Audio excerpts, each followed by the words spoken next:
I was constantly working because I'd be on the set of Babylon 5 as Lyta Alexander one day. And honest to God, the next day I would be doubling Terry Farrell on Deep Space Nine as Dax. I never said to Steven Spielberg when I was working on Jurassic Park, oh, by the way, I'm an actor, for a moment. And I said, Laura. She goes, what?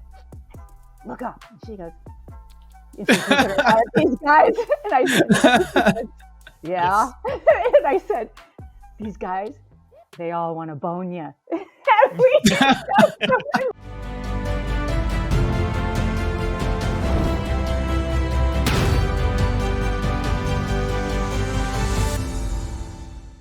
Hello and welcome to Der Heilige Stuhl, the podcast with Alex and Joern. And today with an absolutely amazing guest, Patricia Tallman is here. Apology for the pronunciation. Still, no, Tallman is here. It's fine. And I'm really glad she could make it because she is the star of series like Babylon 5, and she used to do, or still does, amazing stunt work, voice narration, and many other things. So thank you very much for being here. And hello to, I believe you are in New Zealand, right? I'm in New Zealand, yes. Right now. Mm-hmm. So very, very early. And hey, Alex, glad you could make it as well. Yeah, hey, happy to be here. Yes, so I'll start with my first question for Patricia, actually. And my question is, since you've been doing a lot of stunt work as well, yes. How did that passion start for you? When did you know you wanted to become a stunt woman? Is that the correct term? Yeah, you can say stunt performer, stunt woman, stunt person, all works. To be honest, when I was getting started in the entertainment industry, I had really no idea about stunt work. I didn't really, it wasn't back in the 70s and the 80s, it wasn't really known. We didn't know now what we know now. It's so prevalent. We have movies about stunt people, but back in those days, people wanted to go to the movies to see the movie stars, not to see a stunt person being the movie star. You want to stay in that fantasy. You want to stay in the motion of the story. And we don't want to come out of it and think, oh, that's a stunt person doing that. How cool is that? So back in those days, I wasn't aware of it. And I was doing a movie called Night Riders. Actually, it was my first film. It was my first time really in front of a camera. Night Riders. That was 1980, I think. And with George Romero was the director and writer on that. And there was a lot of stunt guys on that show. So I got to know them and thought what they were doing was kind of amazing. And eventually I did end up I was in a period sword technique class in New York City where I was living. And because I'm a big nerd and I love that kind of stuff. So I was fencing and fighting, and we were doing a lot of stage combat, which I just love. And in that class happened to also be a bunch of stunt people. But again, I really wasn't aware of it and what they were doing. We were just all doing our training, learning about these swords. And one day one of the guys who was coordinating a stunt on a TV show in the States, a soap opera actually, said, I need a stunt double for a woman. She's 5'9" with red hair. You would be perfect. Would you do it? And I was like, okay. I mean, I had no idea. I didn't know what that meant. But so they trained me to do this stunt, and I thought, wow, this is really cool. I love stage combat, which is a precursor to stunt work, right? That was how you would do fight scenes on the stage live in the moment. And I loved that stuff. So learning about stunts was a lot of fun for movies. It's very similar, a lot the same. And I'm good at it, which was weird because I didn't know. I mean, how do you know that that's a skill you have until you get thrown down some stairs or you have to be in a fight scene or whatever? And it turned out because I was tall and thin in those days. I'm still tall, but not as thin. And I could double a lot of actors. I was a good size to double a lot of actresses, and that worked out. Yeah. So my actors are kind of famous for having a lot of different jobs, in between acting jobs. And this was my in-between job, in between acting jobs. I didn't have to wait tables anymore. I could still be on a set. I could still be in front of a camera. I could still be in the movies, just in a different role. And I loved it. So yeah, that's the long version. Do you think that perception of stunt people has changed if you compare it to now, back Oh, then? absolutely. And how so? First of all, you know about them, and back in the day, most people really didn't know about them. And there would be, if you were at all into the craft of movies, you knew about them. Or if you saw Buster Keaton doing, you kind of knew, oh, there's this thing, the stunts, but people didn't really know. And now, not only do we know, but we have entire storylines built around stunt people, right? You have what was it called? The Fall Guy with, which was a super fun movie, by the way, totally ridiculous, but very fun. And TV shows about them starring Burt Reynolds, and now we know. But you still, I personally, I don't need, when I'm doing a stunt job, I don't need people to know that that's me. I want people to think it's the actor I'm doubling. I want them to be in the story and have fun with the story. So I hope that because that's why you go to the movies, isn't it? You don't want to be thinking about how this actor you love is, that's probably not them right now. That's probably somebody else. You don't want to think about that. You just want to enjoy the story. Yeah, for some people, I guess, I'd like to imagine that he actually gets hurt, yes? Yeah, I think there you go. Yeah. They get that they're actually in peril. Yes. Okay, I'll pass it to Alex, who has, I'm estimating, 50 questions. No, Awesome. no. Okay. I'm today I'm developing it on the fly. I'm just have a small sheet of paper and taking notes and. Oh yeah, well, I'm here for it. I have one question regarding your stunt career. Was there some kind of training when you started? Because today there are professional stunt schools where people can learn to be a stunt double or stunt person. And when you started, it sounds like learning on the job. Or was there? Yeah. It still was true all the way into the early 2000s, as far as I know. I mean, there might have been a random stunt school, but it was still mostly people that came from a background that was already really physical, like you're an athlete of some sort, like a gymnast is really good, or a martial artist, really good. I had a dance background, and so did Nana Visitor. So we worked really well together on Deep Space Nine. I doubled her a lot. And because she understood choreography, it was very easy to teach her fight scenes because it's all choreography, right? And then I was able to double her when it was on her and her face. She could sell a fight really well. But the reason we have stunt people, for all you out there, and is because you can get hurt. And we can't have our actors getting hurt, right? The actor has to be able to keep going so that the production can keep going. And a stunt person is also trained to do things that actors are not, such as maybe riding a horse or doing martial arts, or et cetera, et cetera. And a lot of actors now, we know, have those skills. They've trained up. Like Sarah Michelle Gellar on Buffy. She was an amazing martial artist. Especially, as she progressed through the seasons of that series, she learned more and more and was a really good fighter. But she had stunt doubles to take the pressure off of her because she needed to rest in between. And, television is a grueling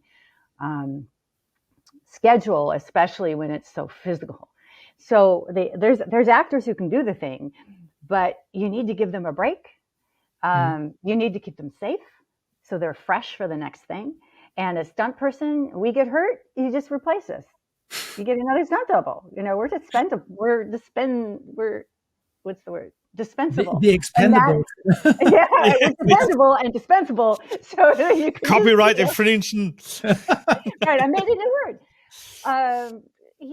So stunts, as far as people knowing about them, obviously now we do. And it's been fun to tell my stories because I've got a lot of really fun stories in my mind. I mean, it's fun to look back. I wrote a book about my time on Babylon 5. It's called Pleasure Thresholds, and that refers to a line that one of the characters on Babylon 5, Shakar, says to me. But in it, I finally had a chance to slow down long enough to write this book. And I realized, wow, I was constantly working, because I'd be on the set of Babylon 5 as Lyta Alexander one day. And honest to God, the next day, I would be doubling Terry Farrell on Deep Space Nine as Dax, and then go back to Babylon 5. I'm the only person that did that sort of thing. But I never talked about it, because you can't, I didn't want my producers on Babylon 5 to say I can't go and do this work. I needed to make the money. So it's basically it's covert, right? Totally. Literally, yeah, see you guys, I'm having pizza. Nobody cared. Everyone's got a life. No one's asking me what I'm doing tomorrow. Nobody cares. But I would go to Deep Space Nine, and I would be dressed as whatever actress I was doubling. And one day, one of the producers, and I didn't tell anybody on Deep Space Nine I was doing this either. I never talked about it. When back in my day, if you were an actor, you didn't talk about doing stunts, because that meant, oh, they must not be a very good actor, that they have to go do stunts. Or if you're doing stunts, I didn't talk about that I was acting, because, oh, then you're not a very good stunt person if you do this other thing. So now we know people can do more than one thing very well. But back in those days, I shut up about it. I never said to Steven Spielberg when I was working on Jurassic Park, oh, by the way, I'm an actor. I mean, that just was so inappropriate in those days. So I was on the Deep Space Nine set. I was dressed as Terry Farrell. So I had this black wig on. I have her trill spots on. And then one of the producers came up to me, just kind of was looking around and made sure no one was around. He came up to me and he goes, I really like you on Babylon 5. And then he How did he even know? I have no idea how he even knew. To this day, that I was doing both. That he would even know my name as a stunt person. Most stunt people really fly under the radar. It's not like, was it Ryan Reynolds in Fall Guy, where he's famous, as a stunt guy? Nobody knew. Nobody knows our name. That's fine. You're not even credited, so mostly. Most often not credited. Yeah. Most of my Star Trek, I was never credited. Yeah. Which is rather really sad awesome. To a degree, right? Oh, well, it doesn't matter. It doesn't matter. I know what I did. Let me just jump in, Alex. I'm jump in. Otherwise, this would be a dialogue. You mentioned. Okay, you said fun stories. Okay, what is the, let's say, story you are most fond of? You would say in your book, like what's one fun story you would like to share with our audience? I really loved working with Laura Dern on Jurassic Park. I've worked with a lot of big actresses, and not all of them are people I enjoy talking about or even want to think about. But Laura was so wonderful. I had some really hard stuff to do on Jurassic Park. The great thing about stunts is that almost every job is completely different. Every job you're doing something weird. You might start, there might be a piece of it's very familiar. I'm really good at fight scenes. I'm really good at this or that. And part of that is involved, but the fight will be different. The actor will be different. There's a different goal, and on Jurassic Park, we're working with dinosaurs. That's different, what I mean? I did a scene where I was chased by a T-Rex, and that kind of, okay, what? And we didn't know we were making Jurassic Park. We didn't know we were making this classic film. We just knew it's a Spielberg movie. It's high budget, and there's going to be dinosaurs. We don't see them right now. They put them in later, right? So it was really fun, because it was a lot of pretend and make-believe. The scene I was thinking about was towards the end of the film, our heroes, Laura, Sam Neill, and the kids were all climbing down some scaffolding, trying to escape the raptors that are chasing them. And at a pivotal moment, the T-Rex comes breaking into the rotunda. And then the fight ensues between the raptors and the T-Rex. But meanwhile, what happens to our heroes is, spoiler alert, there's the scaffolding starts to break down.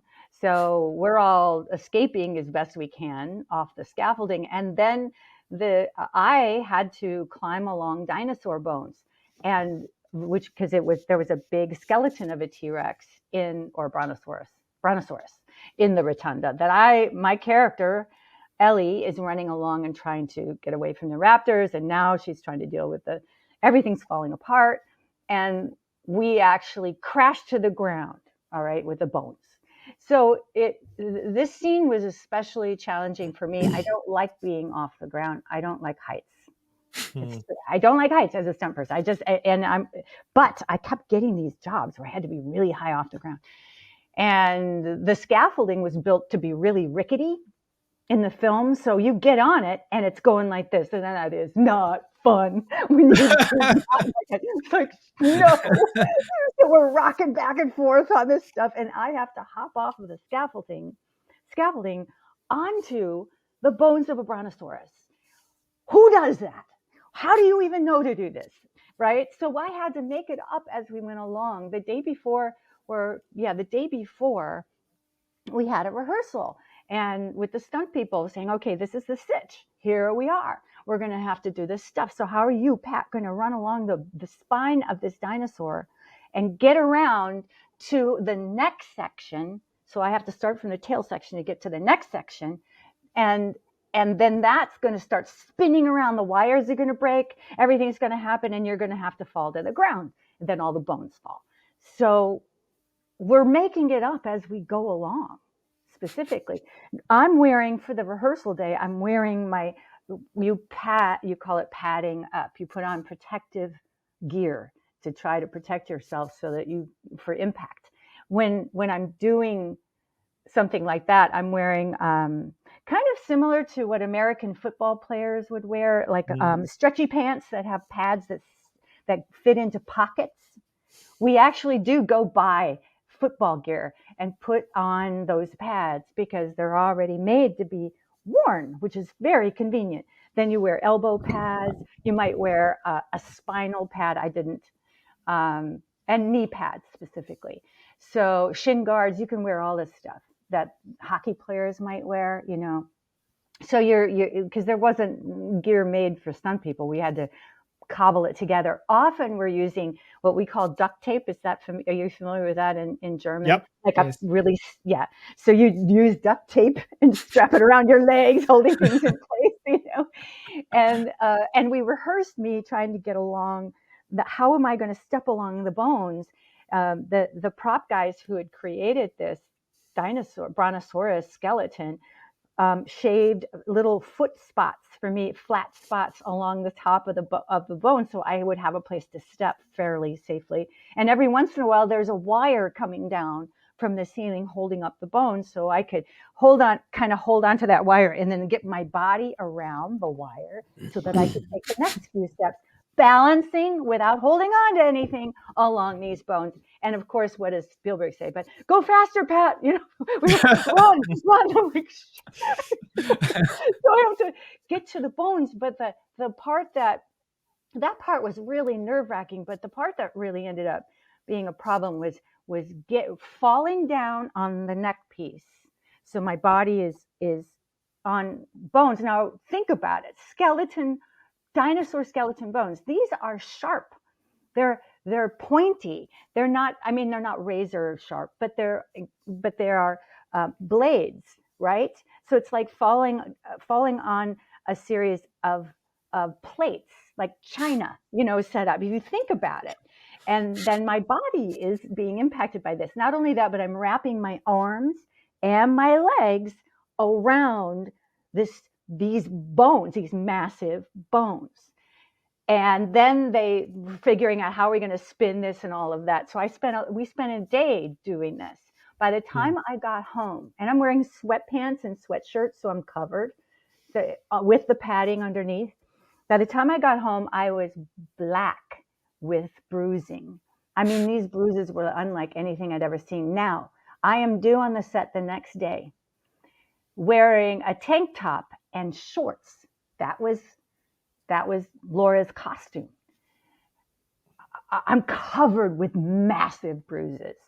So I show up on the set. I went in 2 hours early, and people are just arriving. It's like 4 a.m. And I said, guys, we got a problem. And I mean, I tried calling, there was no way to get ahead. They had to call in a special makeup artist with body paint to try to cover up this bruising. And I was also very swollen, but that wasn't anything we could do about it. And I had special effects. The special effects team came in to take pictures of my bruises because they'd never seen hematomas so bad. And so we got to use this as reference. This is great. So then, okay, great. On my arm and on my legs specifically, it was horrendous. But you can't see it in the film because they covered it up so well. But back to Laura. So that's the setup. I had a very intense day. Laura, most actors, not most, but often actors don't show up on stunt days, or they don't show up for the period of time that the stunts are happening because they're resting or they're doing other things or they're getting ready. They need that time. They need that time to focus on their job. But Laura showed up. And she, watched what we were doing. And then the next day when we did, we shot her doing the close-up of her kind of the spinning on the bones. I don't even know if she did. No, she didn't even do that. That was me. So even in the film, that was me. But then we did a bit where she flops into frame and the bones crash all around her. So you see her she was on her knees, but she flops into camera frame. And then she looks up, and then she curls up into a ball. And then all these bones kind of fall all around her, right? So that's another part of a stunt person's job is you take care of your actor. So the getting into the action and getting out of the action, or if there's any bit they're going to shoot in between, you're there with your actor, guiding them through it safely, whatever it is. Maybe it's a fight scene. They want them to see them take a punch or something, or whatever it is. In this case, I put knee pads on Laura because they weren't really going to show, just to get her to do that first part where she hits the ground. And then we took the knee pads off so that then she could curl up into a ball. She looks up, curls up into a ball. And then she's laying there while these prop guys are standing around with big buckets full of dinosaur bones, fake bones and dust. And their job is to kind of dump it around her really, so it looks like all this shit just crashed down. Now, these fellas were what we call big boys. They were oversized humans. And do you know what a plumber butt is? Is that a phrase you've ever heard? Yes, we have something similar in German. Yes. You got that picture in your head. You know what that is? Yeah. Okay. Yeah. So that was very prevalent as well. There were the big bellies, and especially since we're on the ground, we're looking up, and these guys have big bellies, and they've got plumber butt going on. And Laura, I said, we're getting ready, and we're waiting for a moment, and I said, Laura, she goes, what? I said, look up, and she goes, these guys, and I said, yeah, and I said, these guys, they all want to bone you. Meaning dinosaur bones. But I hope that translates into German. But it does. Okay. For the record, Bauarbeiterausschnitt is the German word, which means construction worker cleavage. Perfect. Maurerdekolleté. Yeah, that's the Eastern German version thing. Yeah, Maurerdekolleté. Okay. And, we make big people here in the United States. There's a lot of very big people. And so they were impressive. They were impressive. But Laura, that was the kind of thing you could do with her. Most of the time, you're not really talking to your actor. They're trying to focus or whatever. You only talk if they talk. And I, but I had a little bit of a rapport. But the other sweet thing I thought about Laura was, I was at some Hollywood party for the Golden Globes. She was nominated for a TV show, Enlightened, that she was doing. And I saw her and I thought, oh, I've got to go say hi. Now, this is many years later. And whenever I saw Laura on the set of Jurassic Park, I was dressed up like her and wearing a blonde wig just like her. So It's a nobody bit knows weird, what I right? look like. Yeah, nobody knows what I look like. They see me all made up as the actor. So, which is fine. And I thought, oh, I'm going to go over and introduce myself and say hi and just see, just to, and to tell her how happy I am for her. So I waited for my moment, and Julianne Moore, the actress, is standing with her back to me talking to Laura. So I was kind of waiting for my turn. It's all very awkward, right? This is always awkward. But I thought, no, I'm going to do it. I'm going to say hi to Laura. So I waited there, and Laura just kind of glanced up from Julianne, and she sees me, and she went, oh, Patricia! Oh, and Julianne just kind of looks around all annoyed, like Laura said, oh, Patricia was my stunt double on Jurassic Park. How are you? And I was blown away. First of all, that she even recognized me this many years later and, looking like myself. And then she would interrupt Julianne Moore and just kind of push Julianne aside. Awesome. I loved it. It was so good. I'm like, out of the way, Shorty. Hi, Laura. But that's the kind of person she is. She's just warm and sweet. But it's really that's awesome. a very nice human quality. That's actually. it. Yeah, that's it. And I know that people are busy, and I know that they've got a lot of pressure on them. But it's so appreciated when somebody takes the time. But still, be a human being. I think my general approach is everybody sort of in this endeavor is part of the team, and everybody is needed to make it happen, essentially. So nobody is not important. I think it's just nice to have the recognition, I would say, for people. I've met Tom Hanks as well, and he's firmly in that camp of knows that it takes a village. A village of several hundred people to make a movie. And no matter how important the name is, and in getting the movie made, it's still, they can't do it by themselves. And so it's so wonderful to meet people at the top who understand that and then treat you accordingly. It's because it doesn't always happen like that. I have another question, but I think Alex is good to go. Okay. Bring it. In fact, I have two questions from my daughter. I told her that we will have an interview today, and I told you a little bit about you, not much, just that you're an actress and that you were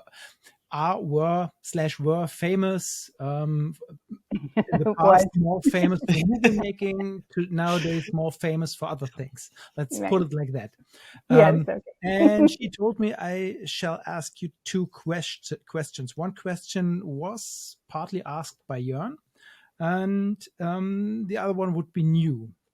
First question is, when did you start acting? Not working as a stunt person, but when did you start acting? At a very young age, or were you grown up already? Or yes, that's a very good question. I was always putting on little plays and shows and writing little skits when I was a kid. I was always doing that, entertaining the family kind of thing, whether they were entertained or not. I don't know. I didn't care, and I would my cousins and I would do this. But then I started acting professionally. My first paid job was I was 15 and I was doing theater. I was really invested in theater. That was always my love and why I got it into the business. I was pursuing that in New York City and auditioning for all these shows, off Broadway, on Broadway, whatever I could get.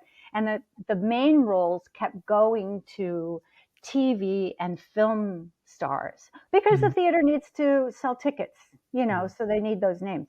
But I got really frustrated with that.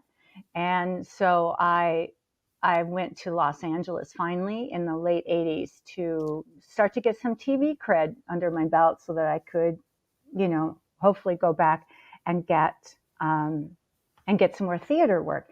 And what happened was I ended up staying in Los Angeles because I loved it. I loved Los Angeles. I love California.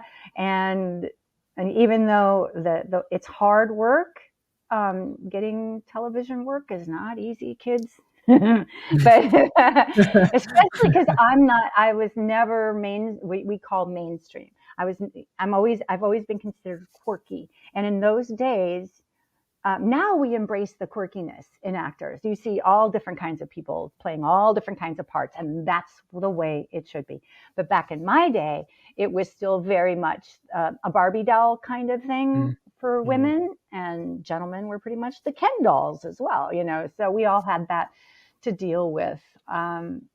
Anyway, I did want to say something that I think is really important, and that is when I was a kid, my cousin Susan and I used to play with our Barbie dolls Star Trek and Dark Shadows. Dark Shadows was a soap opera, you know, a daily soap opera that came on at like 3:30 every afternoon. Vampire and so on. Sorry? With vampire, right? Is it Dark Shadows? Vampire? I don't know that word. Webpile. Okay. Vampire? Like Count Vampire. Dracula? Vampire. Sorry, vampire. I apologize for my bad German pronunciation. No. You're right. That's what it is. And I just didn't hear it well. That's fine. But it is right. That's true. Barnabas Collins, a very famous vampire. It was the best show ever. And when we were kids, my cousin and I used to create stories around those worlds. One was Star Trek, because I used to watch Star Trek with my dad, the original series. And then we would play Dark Shadows with our Barbie dolls, and then we let go of the Barbie dolls and we would embody it ourselves. We spent hours in those worlds over years playing those stories out, creating our new storylines. And the reason I'm bringing it up is because I reflected later, much later, that, oh my God, I spent years in Star Trek and Dark Shadows. Is it any wonder that my career has been based around horror and sci-fi? That's not a mistake. And here's the point of that. It's when you visualize, it's using this mutant power we all have, the power of visualization. We're the only animal on the planet that can do this. And we visualize stuff. And if you put it towards what it is you want, if you focus on what you want, you can make that happen. You can make a version of that happen. And I did. I ended up making a whole career out of it, which was crazy to think about. But now we know a lot more about visualization. So I would just like to drop that in, because this is what I do now. I teach personal development, and I teach tools like this because the brain, there's something in the brain called the reticular activating system. We call it the RAS. The RAS is a neural net in your brain that filters out all of the stimuli, all the bits of information. And there's something like they've estimated 11 million bits of information a minute our brain is bombarded with. So the RAS keeps us from going insane. It filters out what's not important to us so that we can focus on what is important. How does it do that? How does it choose what to bring into your mind? By what you're spending time thinking about, by what you're focusing on. So if you're focusing on social media and you're focusing on how you're not enough, look at these people having this awesome life. Or if you're focusing on the news and how tragic and awful it is, I'm not saying that's not real, but if you're focusing on it, guess what your RAS then decide? Oh, okay, the boss wants more bad news. We're going to give it to them. You know what I mean? But if you're focusing on, and here's how you know it works. Whenever you've bought like a big ticket item, maybe you bought a car or you're looking for a new apartment, what happens? So you decide, okay, I want a new car. Maybe a Honda CRV would be really good. Oh, I like red. So guess what you're going to start to see everywhere on the streets and the parking lots? Red Honda CRVs. Mm-hmm. Guess if you're looking for an apartment, guess what's going to keep showing up? Oh, you're going to notice signs for apartments for rent. You're going to hear somebody say apartment and you'll focus on it because your brain is doing that for you. But the thing is that if you don't know that you need to focus your brain, it's going to focus to the negative because that's how it keeps you safe. So your brain is designed to be negative, and it's designed to pick up on what's going to keep you from doing anything new, because anything new is dangerous. So once you know that, then okay, I know what I need to do now. I need to focus on what I want, right? It's not your fault. It's just how your brain's designed. But until you get that idea and you don't realize it, you're just living life in this nightmare. Why is everything going well? Well, what are you focusing on? Fun fact to my person, by the way, when I was a child, I used to grab microphones and entertain my grandparents as well. And later I essentially became a stand-up comedian. So well, same road, essentially. Not quite as famous as you, I would say. But that's a cool thing too, because you can focus on stuff and it'll come in specifically for you, and you can decide, okay, do I want to go to another level, or am I happy with this? Right? You can. I think generally my opinion is you have to I would agree that your natural instinct, if you want to try something bold as well, is to stop. And you have to essentially push yourself. Yes. And we had this on the podcast as well, where basically our guest said you have to scare yourself sometimes. I've become so, I mean, you're exactly right. I've become so passionate about this topic because obviously I know a thing or two about fear, having to deal with that as a stunt person and as an actor. But I love the brain science behind all this, because it's one thing to talk about you manifest what you think about, but I can't connect to that kind of woo-woo, which is great. I mean, go ahead, go for it. But for me, what works is understanding. That's the headline for the video right there. Go for it. But it's the brain science. This is how your brain works. When I learn those things, and I keep learning new things all the time about how the brain works, it's so inspiring to me, because that just means understanding your own body and what we're designed to do, and then how to change whatever it is you feel like you need to change or want to change, because you can. We're the only animals that can do this. So it's kind of like this mutant power we're born with, but unless you know it, you can't develop it into your superpower. To develop it, you need to focus on it, and you need to try these little tricks, but it's not hard. It just means you need to be consistent and be aware. That's all. I love that. I can talk about it all day, guys. Yeah, well, Alex used to be basically a paratrooper for the military, so he has quite the experience with fear as well. I have a stupid story for you, Alex. So this is talking about when I was learning about limiting beliefs and how we form opinions when we're very, very young and think that then just believe it's true. So our little brains, when we're in the single digits, I had an uncle who was a paratrooper, and he would sit at the dinner table, and my dad had really thick hair and my uncle was very bald.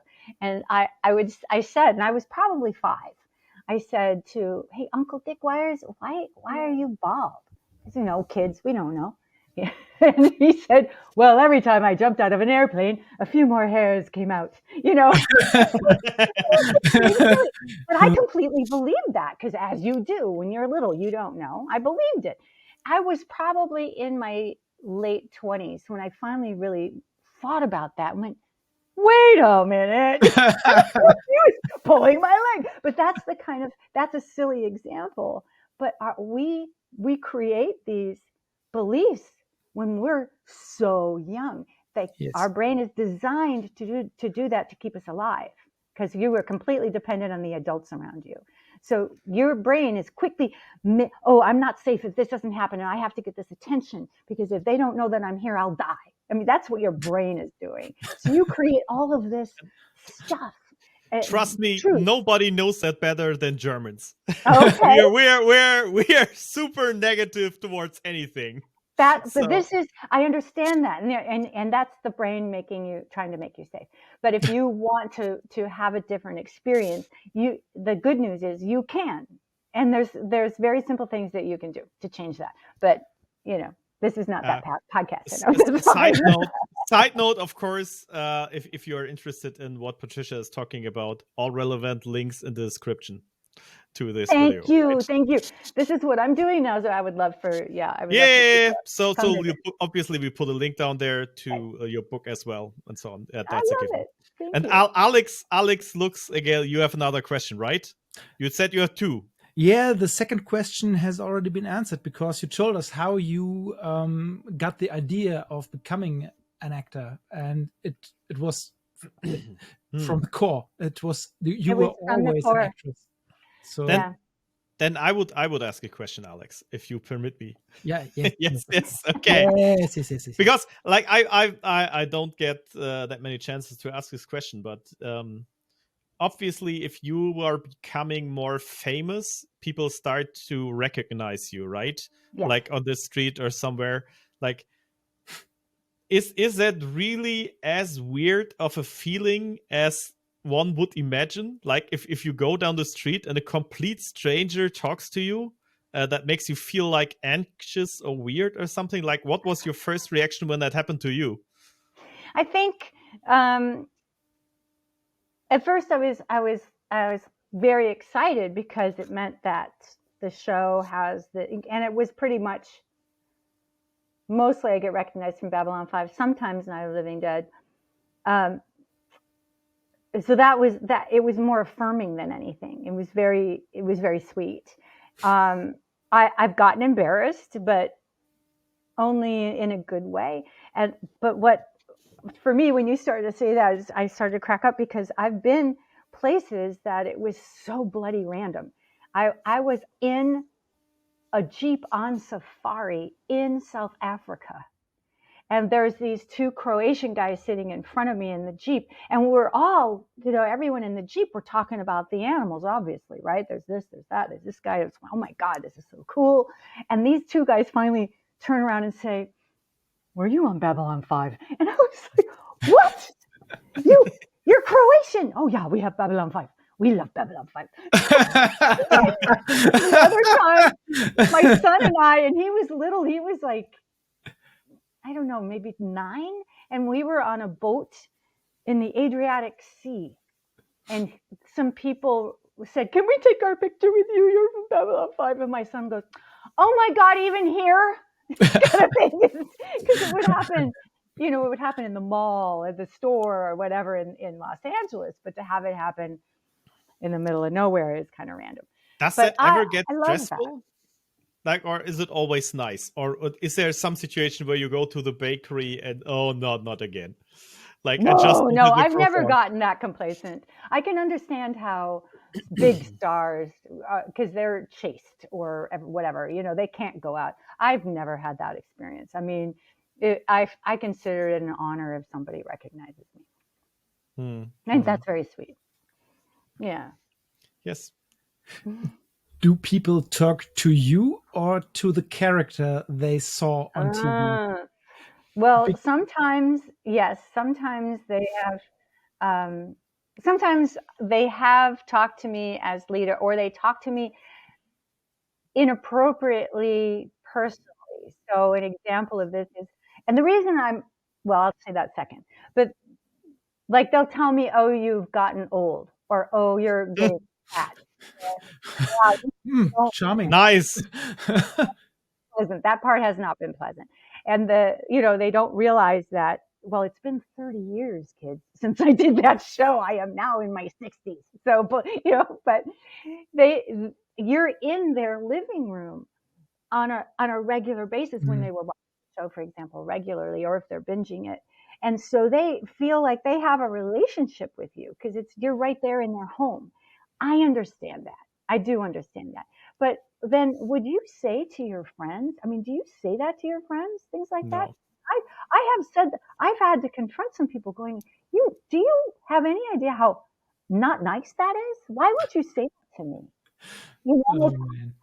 I understand you're going to be like, oh, Pat's put on some weight, or, oh, Pat looks older. I get it. But would you say that to somebody else that, without getting punched in the face? I'm really respecting myself. Essentially, you're saying it to a random, not that random, but to a total stranger, right? Yes, to a total stranger. They're saying that to me. They're just saying, oh, But How do you? mostly that doesn't happen. Mostly 90% of the time people are so nice. And that's why I would do conventions. I don't do a whole lot of them, but when I do, I'm there to enjoy myself thoroughly and to meet new people and to say hi and to have a good time. I put myself into it 100%.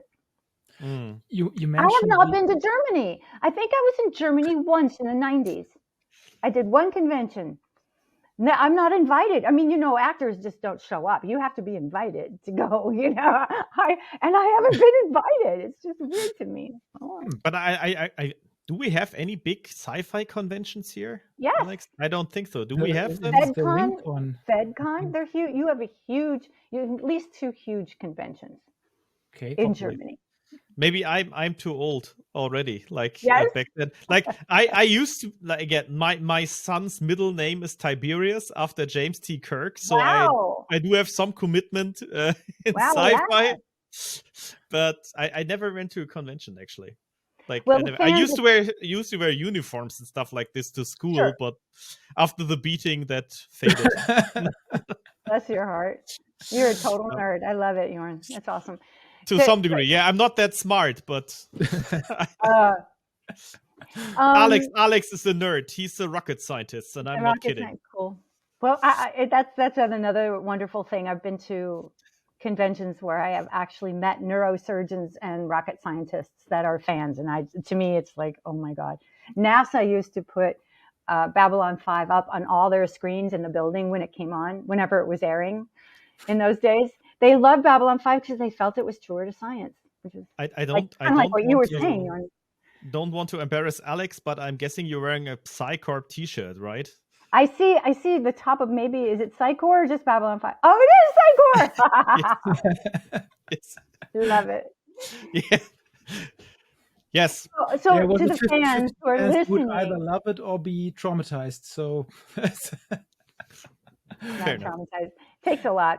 Traumatized. I would just like to say to the fans that if who are listening, that if you want to see a science fiction actor at one of your conventions, you tell the promoter, like you email the promoter. Usually on the website, there's a contact, and because what happens is they make note of that when their attendees are saying we want this guest, they figure that's going to help sell tickets, so they will pay attention to that. So, to put it directly, German fans, can you please request Patricia? So, yes. Yes, that would be fun. Yeah, it would be fun. I have one last question regarding your career. You just mentioned that Babylon 5 is around about 30 years ago. How do you see yourself when you watch your younger you? I think for me it will be totally strange when in 30 years from now I will watch this podcast. I will have this opportunity, but when you recorded these shows, nobody had a podcast or YouTube or something like that. So there are only few people who have this opportunity to watch their younger selves. And how does this touch you when you see yourself on screen, or don't you even watch this anymore? I don't watch it often. I mean, if it comes up or if somebody's showing a clip or whatever, then I do. But it's an honor to me. It's like, oh, look at that girl. That was it's kind of like, oh, that was pretty good, because in the moment, it's really hard for me to watch myself. I think a lot of actors feel this way, and I always think of, oh, I should have done that better. Because almost always driving home from the set after a day of shooting, I would be like, oh, why didn't I do this? Why didn't I say it this way? Now I feel it. Now I'm relaxed. Now I'm not so stressed out, and it would come out differently. But in hindsight, now I'm able to look back and just go, oh, that was not bad. Good for her, kind of thing. Because I feel like that's a granddaughter now. Yes. That's a granddaughter, especially Night of the Living Dead. Night of the Living Dead, because that was even a precursor to Babylon 5, and that was really interesting to look back. I think somebody said that was like 35 years, 1990. 1990, yeah. I think something like this. So, yeah, I mean, it's a privilege to have that captured on film and create a story is around it. That's, to me, it's amazing. I know I'm very lucky, very blessed. And before we tune out, I want to ask 2 more questions and then we're finished. First question is, obviously, as I mentioned, you've been doing way more stuff than we already discussed. For example, charitable work as well, right, to a degree? Yes. Oh, yes. And yeah, now we definitely should talk about this as well, if you like. So regarding your charitable work, can you give some context for our viewers, listeners, what that means? It's a good time of year to be talking about it. It's called Be a Santa. It's I used to do we did a stunt show for these kids. They were kids so challenged by life. They'd been so abused that they couldn't be placed in regular foster care. They had to be in special homes where therapists lived with them in small groups, and then they would come together for group therapy. I mean, they were trying to keep these kids out of juvie, which is what we call jail for young people, right?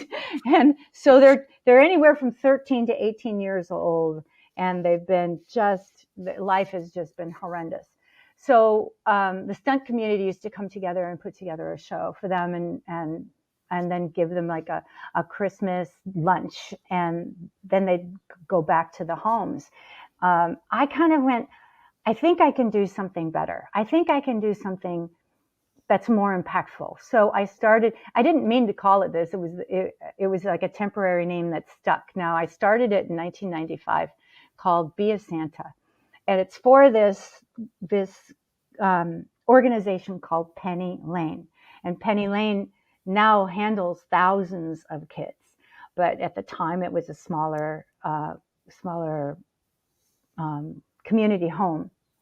And we still work together. So I think Penny Lane's remarkable. It's kind of the only hope for some of these kids.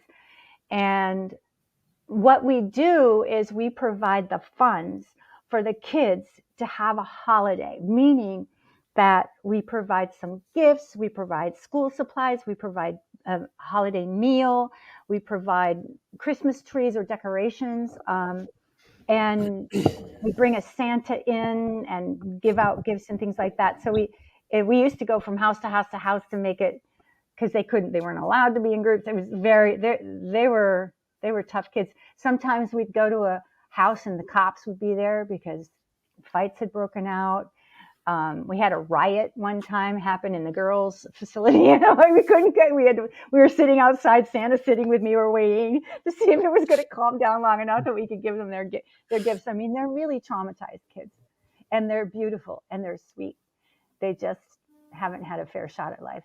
So we do it. And here's the thing: the science fiction fans have made this happen. Sci-fi fans from all over the world. So what I did was, when I had this idea, I put it online, because it was just, the internet was a baby resource at those times. So I was crowdsourcing before crowdsourcing was a thing. And I'd say, I need money to make this happen. And people sent me money. And I would put 100% of that plus my own money into it to make this thing happen. And that's what we still do. It takes about $15,000 to $20,000 to put together enough for these kids, and I get that all from about 150 people who send in the money. And sometimes they send in gifts. I have guys sending in boxes of comic books, because I want to get the kids reading, but they don't want to read a book often, so they often, but I can trick them into reading by giving them a comic book, right? So we get art supplies, they get a candy bag in a stocking. We really try to give them, because they're not getting it otherwise. They're not getting gifts. They're not getting a holiday. And what I want them to know is that the world isn't as bad as you might think it is. There is community. There are people who care, and these people are from all over the world. So when they get their gifts, they also get a letter from me, and I tell them about all the countries, all the people, everyone that's happened to come together to make this happen for them. And I think Penny Lane tells me it's still very, very effective, and I'm very proud of it. Yes, and obviously, I think we can all agree that supporting this would be really nice. So we'll put details down as well, Thank right? you. And And all the money goes right to the kids, right into the program. There's no admin fees or anything like that. yeah, my last question. What are your goals for the near future? Is there anything you would like to do? What are you up to? What's the perspective here? I hope I don't disappoint anybody by saying this, but I live on the road now. I travel. We live out of suitcases. We don't have a house. I really like the pictures, by the way. The picture. Oh, great. I'll keep posting. I really like it. Oh, cool. And right now we're in New Zealand. But what I'm doing is it's personal development for nerds like us, for sci-fi nerds and for fantasy nerds. I mean, for us, those of us who love these epic stories, but want to have more of that adventure actually in our lives to feel like that. And as I lead adventure retreats upon occasion, but mostly what it's about is mindset and learning how to feel better. So that's what I'm doing, because I find this so much more fulfilling. I wasn't able to have the career that I wanted. I wasn't getting cast. I have no control over that. I can only do what I'm doing. But after I left Babylon 5, I was already in my 40s. And for Hollywood, that's old for a woman. It's still true, which is unfortunate. But so I didn't have the patience to fight it out anymore. I tried for a few more years but by the time I hit 50, I was like, this is a nightmare. I'm not getting anywhere. So I changed direction, and I actually had a nervous breakdown. I had a total full-on psychotic break and had to rebuild my life. And what I realized was I need to do this differently. And I need to help other people in a way that's more impactful. So that's what I'm doing. What I'm looking forward to is right now, my digital director and myself are developing a new program launch, which will come out in January. So I'll probably ping you guys and ask you to share a link or whatever to your viewers. Sure. I'd appreciate it. And I'm trying to create, I've got a beautiful community going already, which people can take advantage of. I'll give you guys a coupon so people can try it for free. And you come in, it's a private platform. It's similar to Facebook, but it's off the Facebook. So you're not in all that noise over there, all that craziness. It's private, so you feel safe. And we talk about things, about your goals and about how to get there. And I share tools and all that stuff. So it's really fun. And I teach every month online. And we have an open house. It's kind of like what you guys are doing, but it's more around personal development. Although we do have Claudia Christian coming in on December 7th for a cooking class, which is really fun. A holiday cooking class. Yeah. So we try to do fun things too, right? Right. So I'll wrap it up if that's fine for everybody. Sounds good. Okay. So, and I'll wrap it up with thank you so much, the great Patricia Tallman, and I swear I'll get the name right at some point. It's perfect. Don't worry. It's fine. Okay. Thank you so much for coming and taking your time, your precious time off in New Zealand talking to us. Thank you for participating as well, Alex. And actually, I really liked the cast. I think it's great. I think the topics were super interesting for our viewers and listeners as well. And my last question is always, anything you want to add, Patricia? Anything you want to add, Alex? Oh, I would just say, I think everyone listening deserves to have a life that feels magical. You are really magical, and you deserve a life that feels that way. And that's my mission, to help you feel that way. I have nothing to add except thank you very much, Patricia, for your time and for being here and talking to us with us. It was awesome. Thank you so much for having me, you guys. I really appreciate it.